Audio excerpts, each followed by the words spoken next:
Assalamu alaikum everyone. You are watching Pakistan Stock Market Updates and I am here with Mr. Mohammad अमीन और आज हम बात करेंगे Monday strategy के बारे में कि मंडे को मार्केट कैसे परफॉर्म करेगी। फर्स्ट ऑफ ऑल मंडे को जो है मॉनेटरी पॉलिसी अनाउंस होगी, हम इसके बारे में डिस्कशन करेंगे कि जब मॉनेटरी पॉलिसी अनाउंस हो जाएगी तो क्या मतलब इंटरेस्ट रेट बढ़ेगा या और कम होगा, इसका मार्केट पे क्या इम्पैक्ट होगा, कोई पॉजिटिव इम्पैक्ट शो कराएगा या हमारी जो कंट्री की इकोनॉमी है जैसे कि इम्पोर्ट्स पे भी बैन लग गया है तो इस चीज का इंटरेस्ट रेट बढ़ाया जाएगा या कम किया जाएगा, उसको देखेंगे और इसका इम्पैक्ट देखेंगे इकोनॉमी में और स्टॉक मार्केट पे। और उसके अलावा हम बात करेंगे आईटी सेक्टर के बारे में कि जैसे कि स्टार्टिंग में जब इमरान खान की हुकूमत थी तो आईटी को टैक्स रिलीफ दिया गया था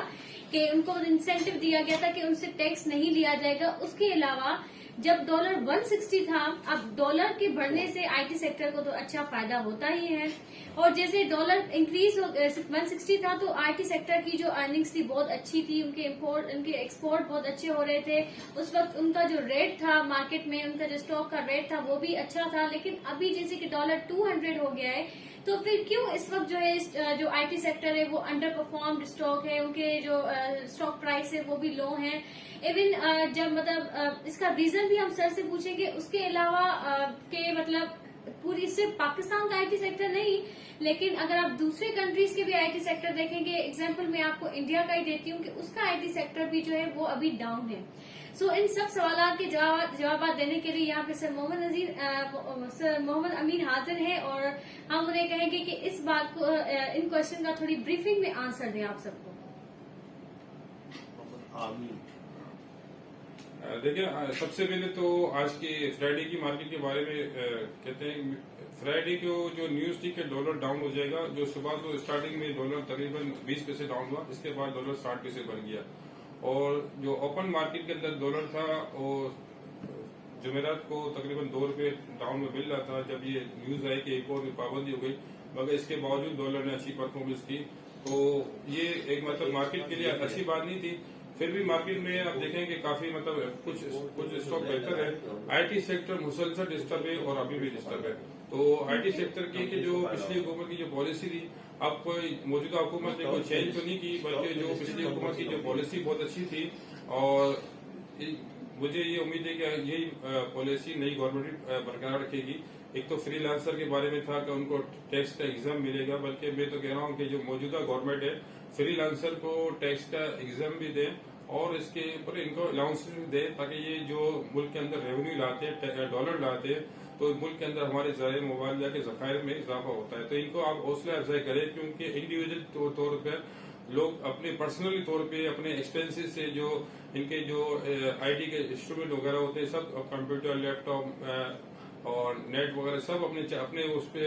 इन्वेस्टमेंट करके काम करते हैं, तो उसका मुल्क को भी फायदा होता है। तो उनकी हौसला अफजाई होनी चाहिए उनको, बल्कि जो इनका अगर $10 इनकी इनकम होती है तो उसका आप $12 कर दे तो ये बहुत अच्छी बात हो जाएगी। क्योंकि आपको तो पाकिस्तानी रुपीस में पैसे देने हैं उनको, तो अगर $10 लाते तो आप इनको एक रिलीफ दे, उनकी हौसला अफजाई करें, ज्यादा दे तो और इस आईटी सेक्टर में जान आ जाएगी। अब ये कि जो आईटी सेक्टर की जो इनकम होती थी वो डॉलर के अंदर होती थी और डॉलर का उस वक्त जो 160 रुपए रेट था और अब 200 रुपया हो गया, तो डॉलर का जो रेट है वो 2022 के अंदर ही ज्यादा बढ़ा है और 2022 के अंदर ज्यादा मार्केट डिस्टर्ब हुई और 2022 के अंदर ही ज्यादा इन्फ्लेशन आया, 2022 के अंदर ही पेट्रोल की कीमत ज्यादा बढ़ी है, तो ये सब चीजें आउट हो गई है। अच्छा, 2022 के अंदर ही इंटरेस्ट रेट ज्यादा बढ़ा है, तो हमारे जो म्यूचुअल फंड है जिनके पास आईटी सेक्टर के अंदर लोगों ने इन्वेस्टमेंट की भी थी और जो उस वक्त आपने देखा कि पिछले साल और इस साल के जो शुरू के अंदर आईटी सेक्टर के शेयर तकरीबन डबल हो चुके थे, तो वो इसमें लोगों ने सेल करके फिक्स की तरफ चले गए, ट्रेजरी बिल की तरफ चले गए, जो गवर्नमेंट के जो दूसरे फिक्स जो ट्रेजरी बिल है और फिक्स वाले जो फंड होते हैं उसकी तरफ चले गए, तो उसकी वजह से लोगों ने शेयरों को सेल कर दिया था। मगर एक नो डाउट कंपनी के वो परफॉर्मेंस में फर्क नहीं पड़ा। जब ये मार्केट चलना शुरू हो जाएगी तो दोबारा आईटी सेक्टर के वो रेट आ जाएंगे, क्योंकि पॉलिसी तो वही है, अभी तक तो कोई चेंज नहीं हुआ। तो मुझे उम्मीद भी है कि इंशाल्लाह कोई और चेंजिंग नहीं होगी, बल्कि अगर चेंजिंग होगी तो बहुत अच्छी की तरफ होगी। और दूसरा कि आईटी सेक्टर का जो हमारा जो यूरोप से जो बिजनेस था वो यूक्रेन की वजह से ज्यादा डिस्टर्ब हुआ है। यूक्रेन और रशिया वार की वजह से ये काफी मतलब हमारे जो खत्म हो गए मतलब कॉन्ट्रैक्ट वगैरह, और काफी जगह पे नेट का भी प्रॉब्लम आ रहा था। और दूसरा है कि इस वक्त जो एनर्जी क्राइसिस आ गया, फ्यूल का क्राइसिस आ गया, अभी जो राइस का क्राइसिस कह रहे, तो लोग उस तरफ ज्यादा तवज्जो देने लगे। तो मतलब आईटी सेक्टर जो लोग जो खरीद रहे थे, जो सॉफ्टवेयर वगैरह या मोबाइल वगैरह, तो इसमें इसकी वजह से थोड़ा ये मामला डिस्टर्ब हो गया, ये सेक्टर बुरी तरह डिस्टर्ब हो गया। अब ये कि अब मंडी की बात की जाती है, देखिए गवर्नमेंट ने जो इम्पोर्ट पे जो पाबंदी लगाई है, इसमें ये कि इम्पोर्ट में और 3-4 कंपनियों का लोग इसमें कह रहे हैं कि पेल है, पाक इलेक्ट्रॉनिक है, वेज है, सिंगर और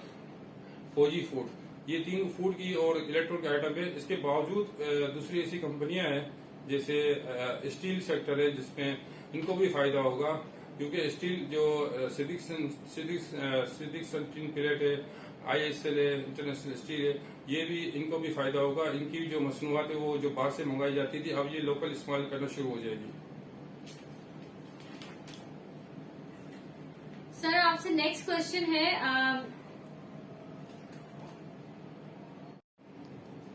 सर आपसे नेक्स्ट क्वेश्चन है इंपोर्ट आइटम्स पे, जैसे कि बहुत सारे इंपोर्ट आइटम्स पे जो बैन लग गया है, जैसे कि मोबाइल फोन्स, लग्जरी आइटम्स हो गया, होम अप्लायंसेस जैसे कि टीवी, फ्रिज, AC, उसके अलावा जैसे कि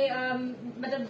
ब्यूटी प्रोडक्ट्स हैं, और उसके अलावा सिगरेट्स, फूड आइटम्स भी बहुत सारे हैं, और मतलब जैसे कि luxury mattresses and sleeping bags हो गया, और फूड प्रोडक्ट हो गए, डेली यूज के प्रोडक्ट हो गए, फर्नीचर, कन्फेक्शनरी, इवन ऑटोमोबाइल्स भी। तो आपको क्या लगता है कि इन चीजों की वजह से हमारे पाकिस्तान के ऑटो सेक्टर पे, या जैसे कि टाइल भी बाहर से मतलब इम्पोर्ट होता है, तो शब्बी टाइल्स ऐसी कंपनी है जो ये प्रोडक्ट पाकिस्तान में बनाती है, और फूड की भी कंपनीज हैं, फौजी फूड्स हो गया, और उसके अलावा प्रेमा, अत्तहूर और OTCML हो गया, अशहीर हो गया, जैसे कि फ्रोजन फिश वगैरह, उस पर भी जो बैन लग गया है। तो आपको क्या लगता है कि पाकिस्तान की बहुत सारी ऐसी कंपनीज हैं जैसे कि जिनके मैंने नाम दिए, वही सेम प्रोडक्ट बनाती है, तो उनपे क्या पॉजिटिव इम्पैक्ट आएगा? तो मतलब अगर पॉजिटिव इम्पैक्ट आता है, उनकी सेलिंग बढ़ जाती है, तो क्या उनकी प्राइसिंग भी इंक्रीज हो जाएगी? तो इस पे आप थोड़ी ब्रीफिंग दीजिएगा। देखिए इतनी सारी आपने आइटम का नाम लिया, जिसमें एक तो ऑटो सेक्टर है, गाड़ियां हमारी इंपोर्ट होती थी वो बंद हो जाएगी। और वैसे भी मैंने ये सुना है कि जो इनसाइड इन्फॉर्मेशन है कि जो नई गाड़ियों की कीमत तकरीबन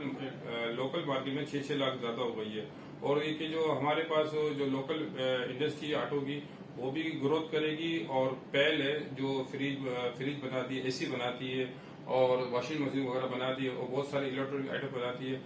उसका भी होगा। सिंगर है वो भी ऑटो मशीनें बनाती है, और वॉशिंग मशीन वगैरह, फ्रिज वगैरह इसके भी आते हैं। और टाइल में शबी टाइल वगैरह है, और एमको है वो भी टाइलों काम करती है, वो भी इम्पोर्ट बंद हो गया, तो इनका भी सनत को काफी अच्छा मौका मिलेगा। और इसके अलावा मैं आपको बता दूं कि जो हमारे पास हमारी जो गवर्नमेंट ने मौजूदा गवर्नमेंट ने जो इम्पोर्ट पाबंदी लगाई है, इससे कि हर महीने तकरीबन 50 करोड़ डॉलर का फर्क पड़ता है, और 50 करोड़ डॉलर हमारे बचेंगे तो साल में हमारे 6 अरब डॉलर की बचत हो जाएगी जो हम इम्पोर्ट करते हैं। तो इससे हमारे जो डॉलर पे प्रेशर कम हो जाएगा, और ये मंडी से ये भी एक एक्सपेक्ट किया जा रहा है कि डॉलर की कीमत कम होना शुरू हो जाएगी। और दूसरा कि अगर IMF की किस्त आ जाती है तो डॉलर पे और प्रेशर आएगा, और डॉलर गिरना शुरू हो जाएगा। और हमारे जो फॉरेन मार्केट की बाइंग खरीद है वो भी अगर हो सकता है कि अगले हफ्ते आ जाए, क्योंकि तकरीबन मामला अच्छे नजर आ रहे हैं। दूसरा है कि अभी मॉनेटरी पॉलिसी के बारे में बात करते हैं कि जो मंडी को मॉनेटरी पॉलिसी स्टेट बैंक की, तो मार्केट में ये तासुब दिया जा रहा है कि 1 पॉइंट या 50 पॉइंट से बढ़ेंगे। बहरहाल मेरा अपना जो ख्याल है, जो मेरे जिन माहिरीन से भी जो मेरी बात हुई, तो ये कह रहे हैं कि तकरीबन अनचेंज के बाद है, क्योंकि जो बिजनेसमैन तबका है उनका काफी प्रेशर है गवर्नमेंट के ऊपर कि एक तो ऑलरेडी बहुत ज्यादा महंगारत हो गई है, बिजली भी बढ़ गई है, पेट्रोल भी बढ़ने वाला है, और दूसरे जो मामला थे वो भी काफी महंगे हो गए। तो हमारी जो कंपनियां वो जो गवर्नमेंट टैक्स देती है, फिर वो टैक्स नहीं दे सकेगी, हो सकता है हमारी कंपनी शट डाउन हो जाए, तो आप मजीद इंटरेस्ट से ना बढ़ाए। तो ये मुझे लग रहा है कि ये गवर्नमेंट है, जिस तरह लोगों ने पेट्रोल को अभी तक नहीं बढ़ाया, तो हो सकता है कि इंटरेस्ट रेट को भी ना बढ़ाए, तो ये एक बहुत अच्छी बात है। और इसके अलावा कि मार्केट में बाइंग करने का, तो मैं आपको वो मशवरा नहीं दूंगा कि फुल फ्लैश तेजी है, अभी कुछ मामला कुछ ऐसे हैं, तो अगर आपके जो रेट अगर आधी भी हो गए तो वहां से आप एवरेज ना करें, बल्कि 20% 25% बाइंग कर लें, क्योंकि अभी सियासी मामला अभी मुकम्मल तौर पर कंट्रोल पे नहीं आए। तो ये कहीं ना कहीं अगर डॉलर गिरना शुरू हो तो फिर आप मार्केट में तेजी करें। अगर डॉलर अगर रुक भी जाता है या बढ़ता है तो फिर आप मार्केट के अंदर बाइंग ना करें। जब डॉलर गिरना शुरू हुआ तो इसका मतलब कि हालात सही हो गए और मुल्क के रेवेन्यू आना शुरू हो गया, क्योंकि जो मौजूदा गवर्नमेंट है उसने कहा था कि हम डॉलर बार्स भी लाएंगे, इनके पास काफी असर वकसूख है, इनके जराए और इनके पीछे बहुत बड़े बड़े इन्वेस्टर हैं। अगर ये मार्केट पाकिस्तान में डॉलर भेजना शुरू करते हैं तो इसका मतलब ये कि स्टेबल्स रहेंगे, ये अपने ये 2 अगस्त 2023 तक ये रहेंगे। अगर ये 2023 तक ना समझे बल्कि अगले 5 साल इन्हीं के होंगे अगर ये मुल्क को संभाल लेंगे तो ये सिचुएशन अगर क्लियर हो जाती है तो आप ये समझ लें कि फिर बहुत बड़ी तेजी है। मगर ये इसके लिए आपको वेट करना पड़ेगा, तो वेट करें। और जो अगर आपने स्टॉक की जो बारी आती है, जो बड़े जो शेयर को रेट ज्यादा हो जाता है तो उसको सेल कर दें। अगर प्रॉफिट अगर एक 10 रुपये आपको लॉस हो रहा है, 5 रुपये में आपको जा चुकी है तो आधा माल बेच दें, क्योंकि हो सकता है कि आपको दोबारा माल डाउन में मिल जाए। तो ट्रेडिंग करें और घबराए नहीं, मगर नई बाइंग के लिए थोड़ा एहतियात करें जब तक ये मामला सारी क्लियर ना हो जाए। इंटरेस्ट रेट की अगर ये शाम को न्यूज आ गई तो बढ़ गया तो फिर मार्केट बहुत ज्यादा डिस्काउंट ले लेगी। तो ये कि अभी ये कि माहिरीन ये भी कह रहे हैं जो टेक्निकल ग्राफ वाले कि मार्केट 42,100 का सपोर्ट है, तो यहाँ से फिर 800,000 पॉइंट और निकल जाएंगे तो रेट बहुत ज्यादा कम हो जाते हैं। इसलिए कि आपको मैं मशवरा दे रहा हूँ कि बाइंग फ्रेश बाइंग ना करें। Okay sir, thank you so much for your valuable time, और उम्मीद करती हूँ कि आपको भी इस वीडियो में बहुत इन्फॉर्मेशन मिली होगी। Thank you for watching this video, और ये वीडियो बहुत ही इन्फॉर्मेटिव आपको लगी होगी तो प्लीज इस वीडियो को लाइक करें, चैनल को सब्सक्राइब करें और बेल आइकन को क्लिक करना ना भूलेगा। अल्लाह हाफिज, see you next time, have a good trading session.